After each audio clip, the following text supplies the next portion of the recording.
of the things I always do is to announce to everybody that this will be recorded and it will be placed on the Autism Society's website. So if anybody asks a question or shares any personal health information, this is a public forum and there's no expectation of privacy. So if you'd like to ask questions, there are ways to do it in chat, and we will try to keep your name we'll keep your name out of it, or hopefully you could too. So that's it. This is a public forum, and there's no expectation of privacy with public health or private health information. So with that being said, you guys go ahead and take it from there. Okay, so hi everyone. I just wanted to frame it a little bit in that, so I'm a parent, I have an adult son, and he really struggled with getting his teeth cleaned, even just sitting in the chair. And we had 2 or 3 different places we went before I finally found somebody that could successfully clean his teeth. And what happened was I was talking to a mom that I met in a waiting room. We spent a lot of time in waiting rooms. And she had a little boy who had Down syndrome. And she recommended this place to me, and she said, what you want to do is you want to ask for this specific dental hygienist. And so I called and I talked to the dental hygienist and explained, we'd not been successful other places, and I told her what she needed to do. She could just take a little extra time and tell my son what she was going to do before she did it and show him the instruments, that he would be okay. But if she grabbed him or yelled at him, it was going to be a problem. And she said, I treat all of my patients with respect, and I don't have trouble. And I was like, sold. And she did. She said, I will book him the last. She asked me if mornings or afternoons are better. I said morning. She said, I'll give him the last appointment before my lunch break, and then if it takes longer, there won't be somebody waiting to come in. So that's my dentist story. I feel like I know a lot of people have their children have to be sedated, and that that's very expensive and difficult to do and dangerous. Not dangerous, but there are risks. There's always, So anyway, I really appreciate you guys and what you're doing, and we have a great partnership with Marquette. I always love to have presenters on from Marquette, so I'll let you guys take it away. Awesome. Well, thank you for that. So yeah, we're the Special Care Dentistry Association at Marquette, and we're just going to introduce ourselves. Who's controlling I'm controlling it. Okay. Yeah. Okay. So I'm Maddie. I'm the one in the middle on this picture. And I grew up in Greendale, Wisconsin, which is very close to Marquette. I went to undergrad at Concordia University in Mequon, so I didn't go very far, and then ended up at Marquette. And I kind of went into the dental field because I knew I wanted to become some kind of healthcare provider, and dentistry really allowed me to have flexibility with my future life. And I do want to have a family at some point down the line, so I was able to, from just talking to people, that sounded like a good profession that provided both of those. And kind of as I got into dental school, I volunteered at Gigi's and have kind of fallen in love with the Special Care Dentistry Association and working with these patients. So yeah, that's a little bit about me. All right, my name's Annalise. I'm also a third-year dental student at Marquette's Dental School. I was born and raised in a northwest suburb of Chicago. It's called Barrington, and I attended Marquette University as well in both undergrad and dental school, and majored in biomedical sciences. I've always kind of had a passion for helping children with special healthcare needs. So growing up in Barrington, I was surrounded by a community that provided a super supportive and nurturing home, and specifically for these children. I was lucky and fortunate enough to watch Gigi's Playhouse grow to what it is today, because the founders are actually from my hometown, and I know the family personally.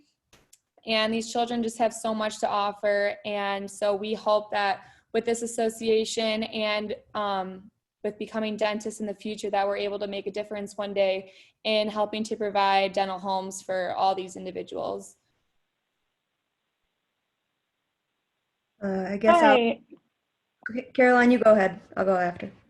Okay, sorry about that. You're okay. My name's Caroline. I'm on the bottom right of the slide that you're looking at. I as well am a D3 student, and I, like Annalise, attended Marquette for undergrad as well as dental school. I'm actually from Atlanta, so I grew up there and just moved here about 6 years ago for dental school and the whole program. That being said, I kind of have a tie to special care dentistry because my sister has been a special education teacher for a while, so I'm kind of familiar with everything she talks about as the struggles of her students. And it is really interesting to hear the stories of all her students' families. And dentistry was one thing that had come up in a family speaking to her, and she had actually talked to me about it and was asking about resources and things. So it's been kind of interesting to be able to tie in what I've learned from her and kind of the dental side of things. So like Annalise said, we're hoping to be able to bridge the gap between what families are experiencing that we're unaware of, and we can try to kind of provide more resources and make things a little easier. And I'm Christina. You can call me Tina as well if you want. I'm the picture in the top right. And I'm a second-year student at Marquette's dental school. I'm originally from New Berlin, Wisconsin, so was able to stay in the state of Wisconsin, which was really nice. I did my undergrad at Carroll University in Waukesha, Wisconsin, and didn't figure out I wanted to be a dentist until my third year of undergrad. And it was really exciting. I went on a volunteer trip and shadowed a dentist performing surgery, and just thought it was really interesting to be able to educate people about how important oral health is. And then once I got to Marquette, I found SCDA, Special Care Dentistry Association. And I just love inclusivity and making everybody feel comfortable, and being able to do that for anyone, whether they have special needs or not, is a win in my book. And then I just wanted to mention, if anyone has questions, feel free to interrupt. You don't have to wait till the end. This can kind of be an open discussion. To start off, we're just going to start off with a short video that was made by some previous students who are a part of SCDA. Hopefully this plays.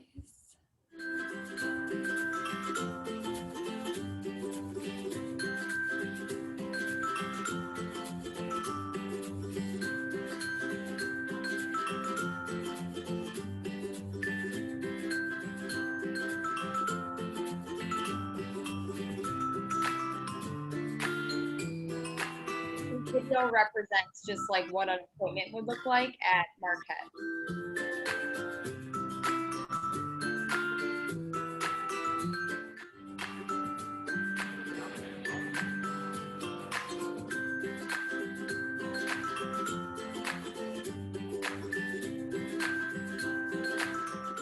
Hi, I'm Jackie. Welcome to your appointment today.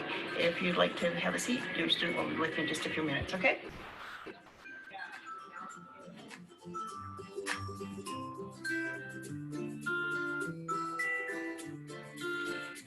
Hi, thanks for coming in. I'm Luke. I'll be your student dentist today. Nice to meet you. If you want to follow me back, we'll get you seated.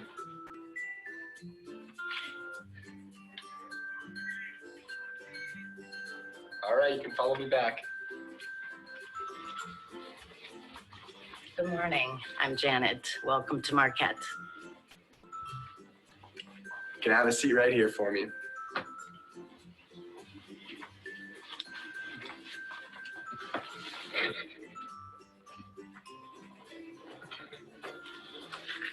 Let's get a bib on you. And the first thing we'll start with is your blood pressure.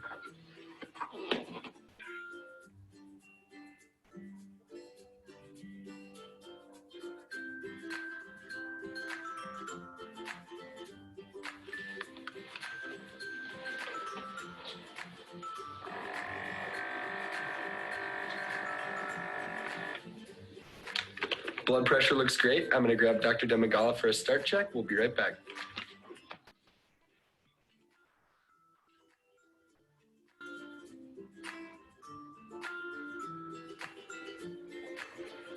All right, doctor's here to give us our start check. Hello, I'm Dr. Domagala. I am director of the clinic. We're so happy to see you here today.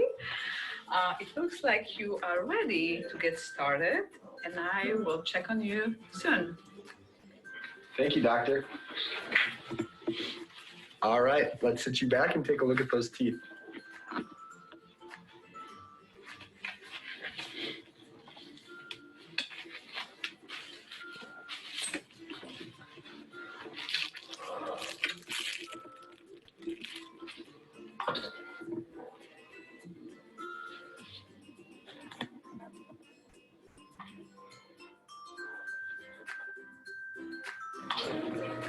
You did a great job with your exam today. Thanks for coming in. Your teeth look wonderful. I'll walk you out.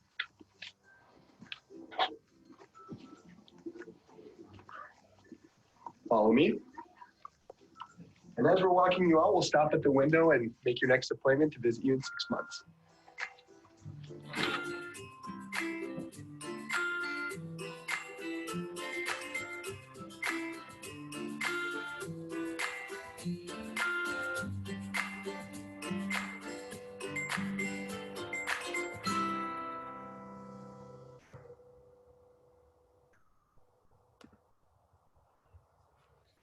Okay, so that's our ACC clinic. So it stands for our Advanced Care Clinic.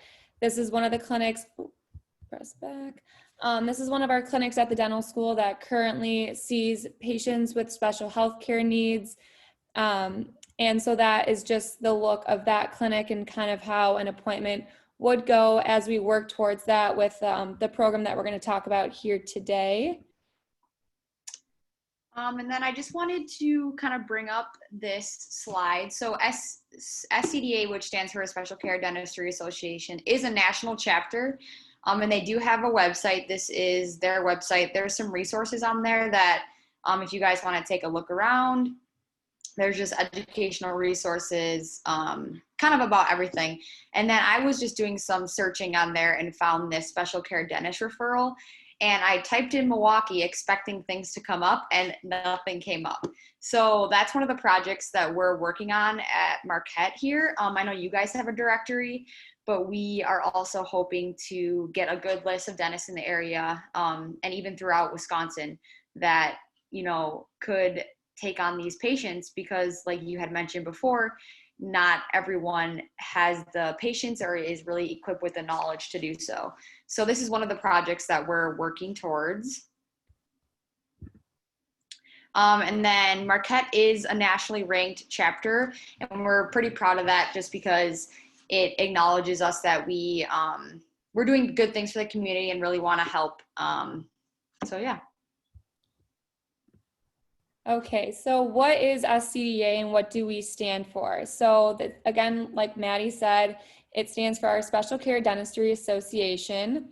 And the focus of our club is to promote advocacy for all patients, because everyone deserves to have an access to dental care.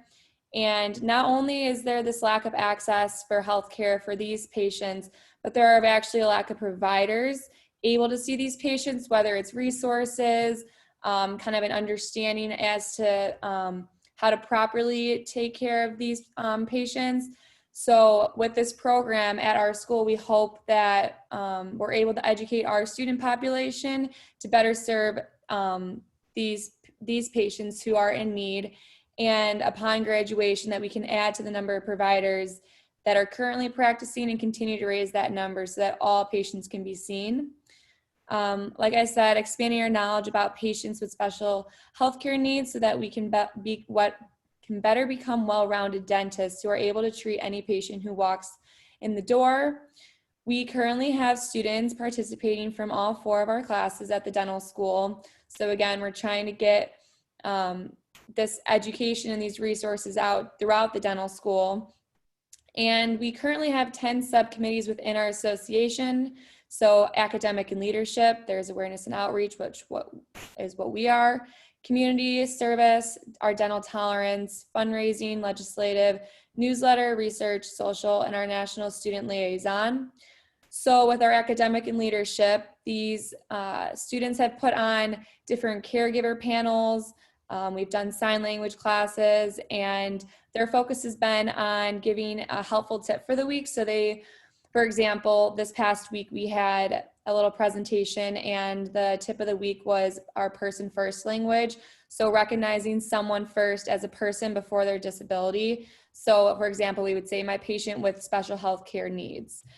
Community service has been connecting with organizations throughout the greater Milwaukee area, how to better educate people on oral hygiene and dentistry, and this is seen throughout the community at different events.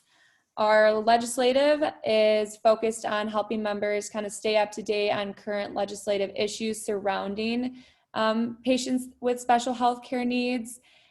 Research has been presenting new literature on topics relevant to special health care needs.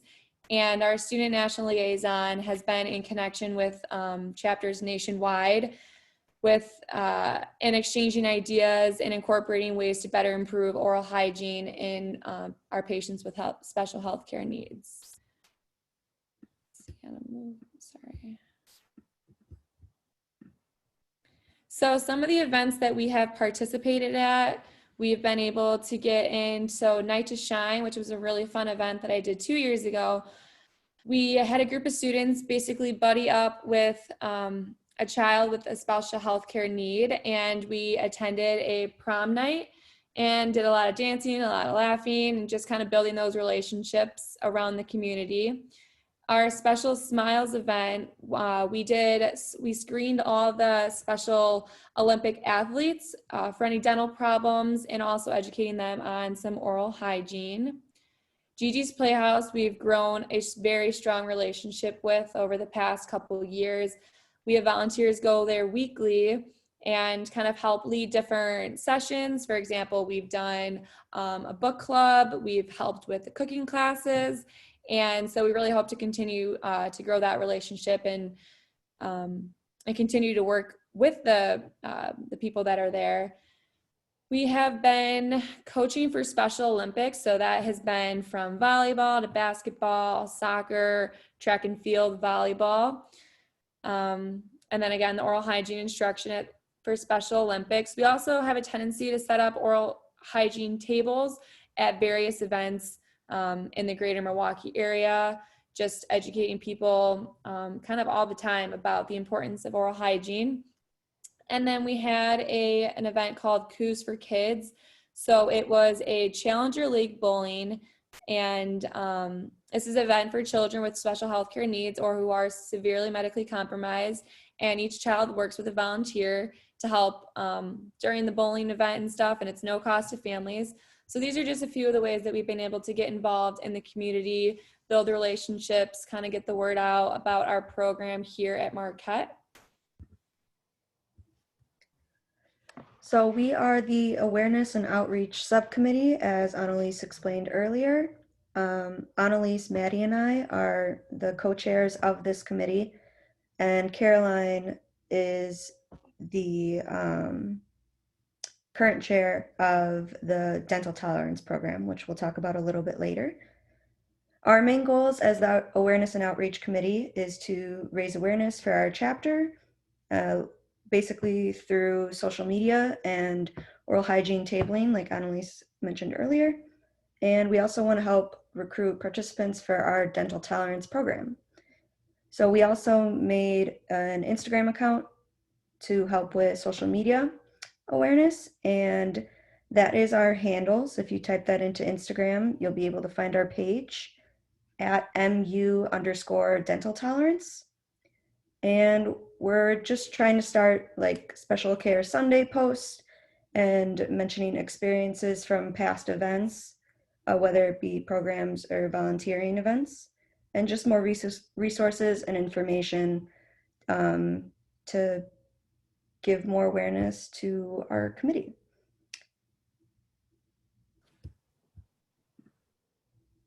And so, like I mentioned before, we have the dental tolerance program here, and the main mission is to desensitize children with special needs.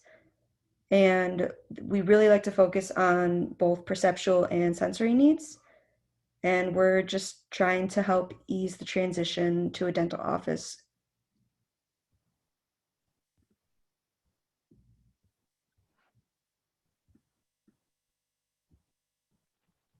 Caroline, are you here?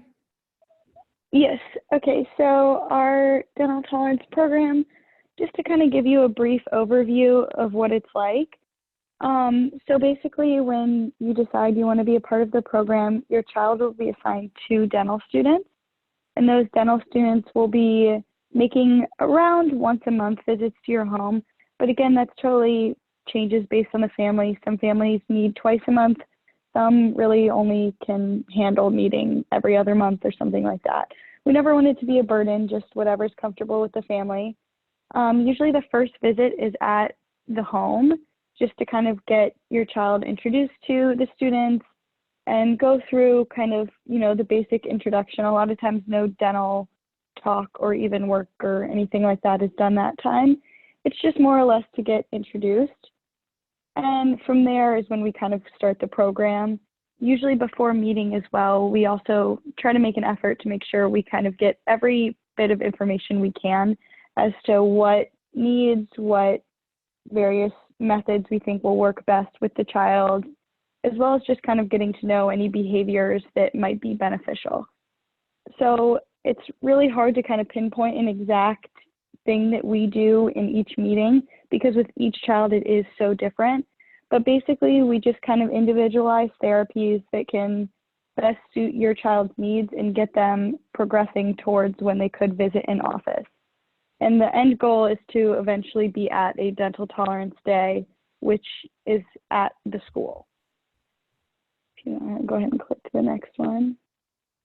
So this is our flyer for our program. We've put them out kind of all over, and anyone that's interested, let us know, even in the chat if you want to put an email or anything like that. And we're happy to send out the flyer to anyone. And it just gives a little brief introduction into our program, as well as at the bottom there, you can see it has a phone number and an email that you can call, text, or email with any questions you have regarding the program.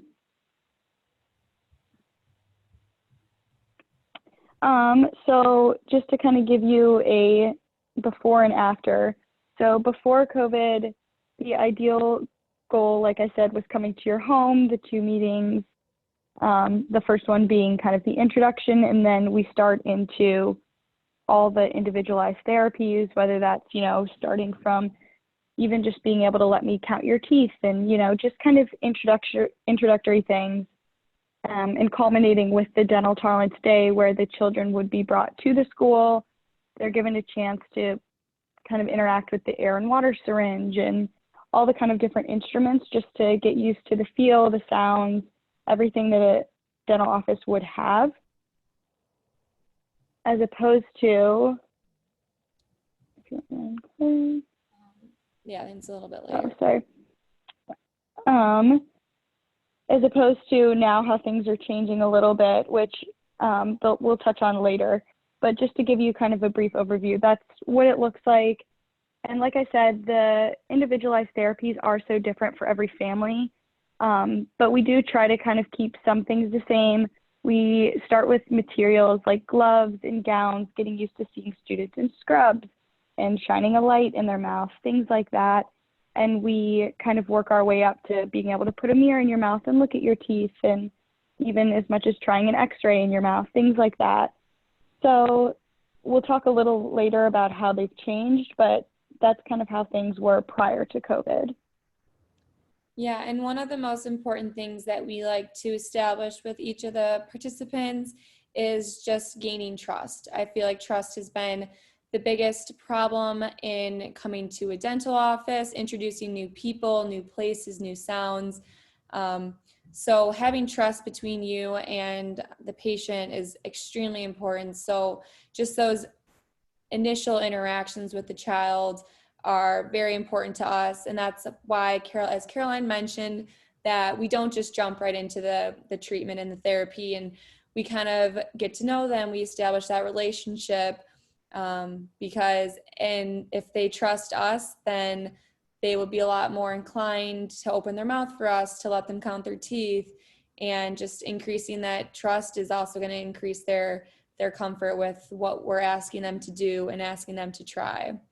Just all in order to bring them one day into an actual clinic setting and to have them experience a real practice.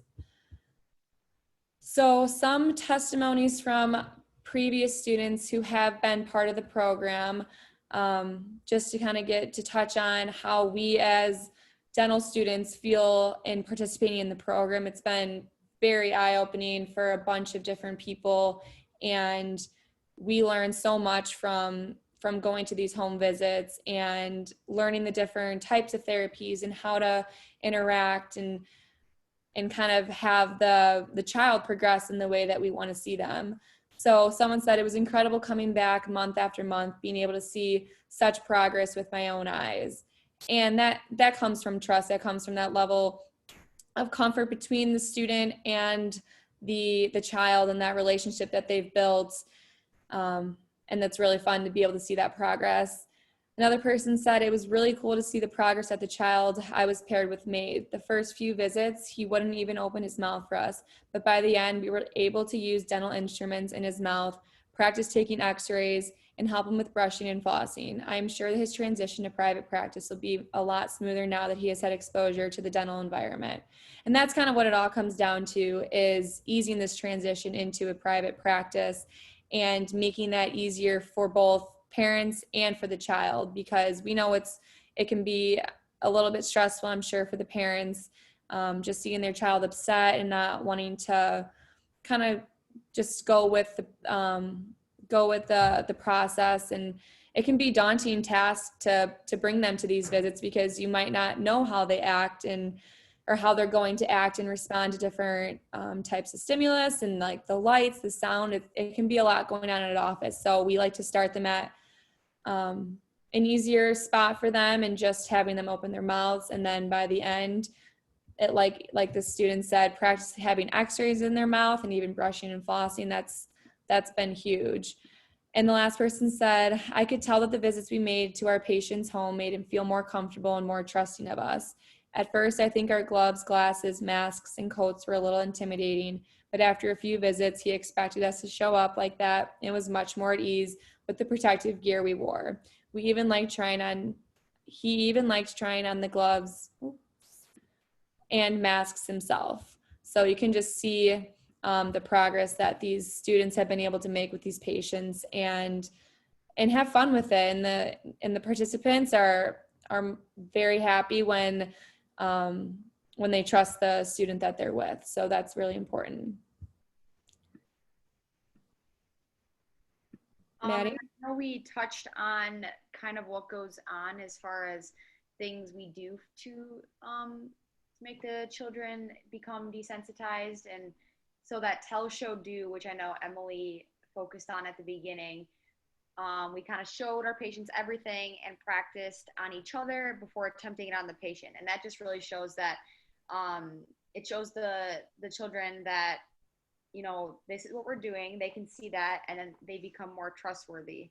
Another student said, we came to our patient's house in scrubs every time, so they realized that dentists are people too.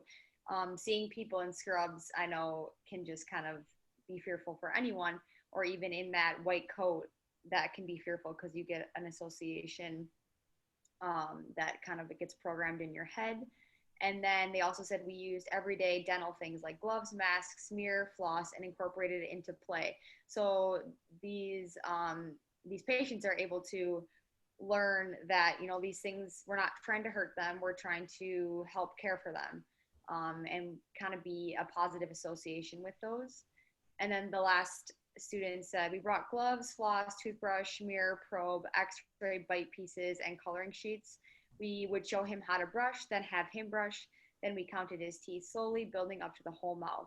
Then we counted using the probe, and then we practiced taking x-rays. And that's a big step. Even having patients open their mouth can be a challenge. And so being able to establish that basis before getting into a dental office, I think would help a lot of parents and help a lot of dentists in the area maybe take on more patients because they aren't having these challenges like they might encounter otherwise. And just to touch on one more thing that Emily kind of talked about at the beginning is the importance of having patience. And when you see a little bit of progress, that is one of the most important things, and you don't want to push them too far. Emily mentioned that they had their appointment last. The dentist had them last at their last appointment, so they didn't have to rush through things. They could walk through and show the child everything that they were using and explain everything, and not push them at a speed that they weren't comfortable with, because at that point the child's going to shut down and you're going to take 2 steps back instead of taking a step forward. So patience and just taking the time that you need and the time that's appropriate for each child is very important and something that we like to focus on. Is Caroline here? No. Okay, so sorry. So kind of what now? So Caroline had touched on what the program was looking like before COVID, and obviously things have changed quite a bit since then. We're hoping that potentially in 2021 or sometime next year, whether that be spring or fall, that we can kind of start back up with the normal home visits. But that's not looking very promising. So what we've been working on now is developing a website.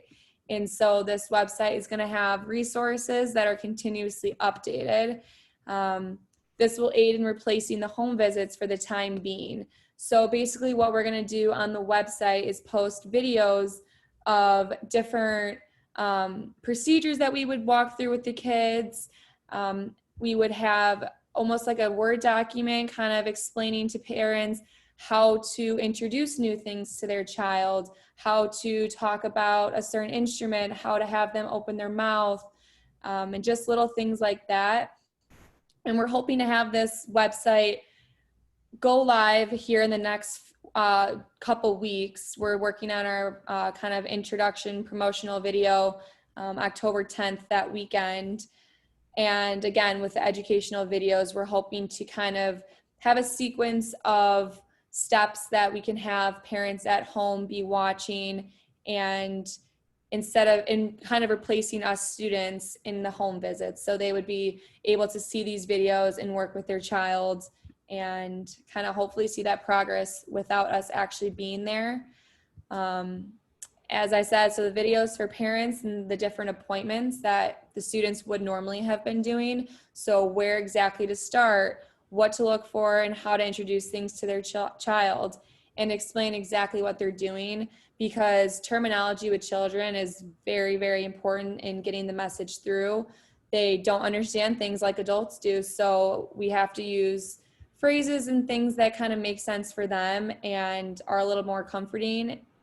And so this is still kind of in the works, but we're hoping that in the next couple of weeks, we will start posting those videos and hopefully continuing this program in 2021.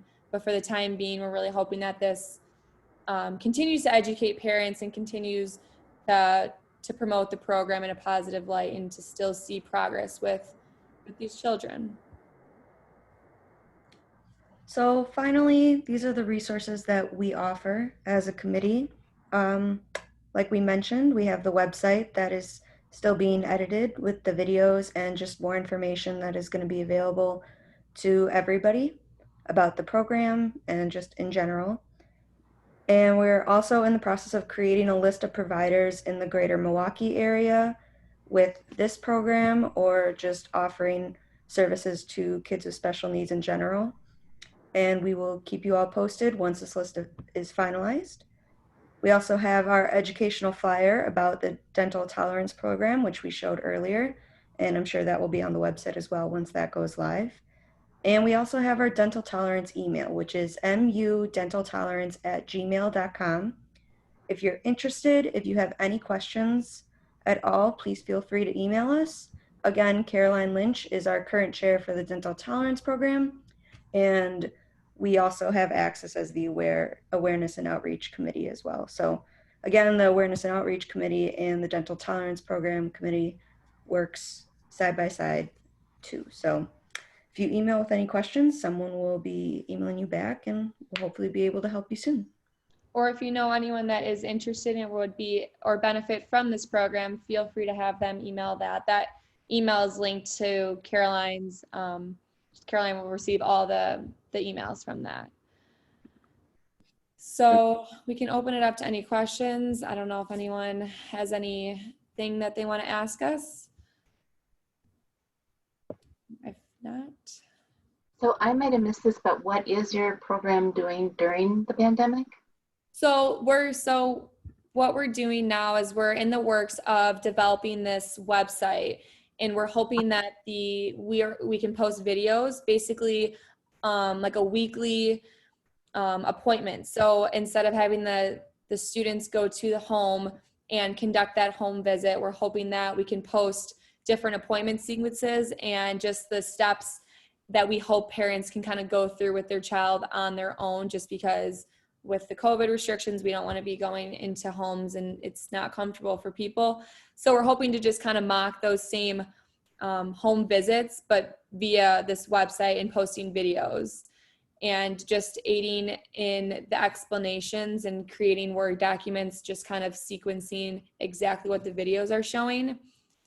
So we hope that that's going to be going live soon. We are filming a promotional video October 10th. So very shortly after that. I don't know if we talked about this too. I think we were hoping to like be able to send out some like maybe plastic mirrors. Yeah. Parents were interested, or just not really, maybe gloves, because I know everyone doesn't have access to that. So that was. Well, I don't have a question, guys, but this is Brian Kaspar from Gemini. First, I'm absolutely blown away by how cool this program is. We travel all around the country and even world, and I've never seen a program like this, and it's fantastic, and it's a godsend to the parents. So congrats on doing it. And also, I would like to offer whatever help we can do. Nicholas will post, we have a video for a whole session from waiting room through teeth cleaning that details the protective equipment, it details the tools that are used in that. This is what we do, is we film procedures to prime kids for any kind of, we have things with all types of medical conditions, we have 150,000 videos. So in any way we could help, we would even volunteer to, edit some of them for you, give you ideas. We have a whole content team that could talk about how we present. We've been doing it for 13 years. What's the best way to present, how to simplify it? Anyway, we would love to be able to help in any way possible. I just love what you're doing. Yeah, that'd be awesome. Thank you so much. And I just posted one of our videos that we had posted on YouTube about going to the dentist, and it's kind of detailing the sensory overload and how to sit still and kind of what it's like with how you're supposed to react to having people in your mouth and dealing around, kind of how that feels, what that looks like, and seeing a little kid, it's kind of you see a 6-year-old go through it and go, I guess it's not that bad. Okay. Yeah, this one's aimed at that population, that 4 to 8, 10-year-old. It seems to have worked with a lot of our people, but this one's on YouTube, so we can share it. But we would be happy to, give you all the insights we've had in doing this for a while, because it can get tricky. Yeah, that'd be awesome. And I don't know if this was really highlighted, but the end goal of the visits to the going to the houses was in the spring. I think there was something called Tolerance Day at Marquette. So the clinic, I think it was closed, and they would bring these children in, and they wouldn't do any really dental work, but just get them the next step into a dental office. And that was the goal from there. And then from there, I think they could be seen at the school, or they could try to find an outside provider. But with COVID, we're not really sure kind of what that's going to look like this year. So just keeping heads up for that, I guess. Yeah. No, I understood that. I thought that was clear, that I love that tolerance day, and that this was really just priming and prepping the children for that tolerance day as their first dental experience to be followed by private practice. Yeah, and in the past, it's been super successful. And the students who have participated in the program and gone to these home visits have honestly been blown away with how quickly that they can transition these children from the home into the clinic and have them be very comfortable in progressing with opening their mouth and just kind of what they can get them to do. And it was, yeah.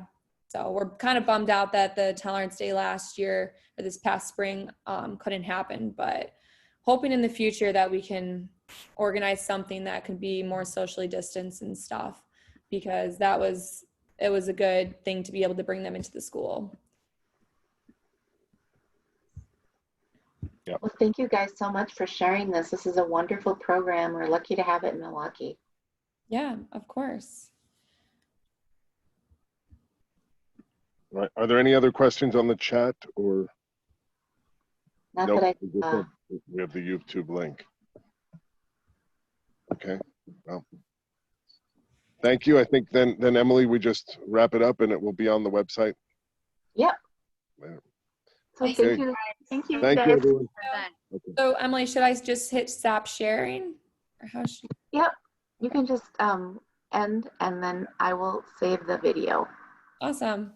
Thank you. Thank you Okay. guys. Good night.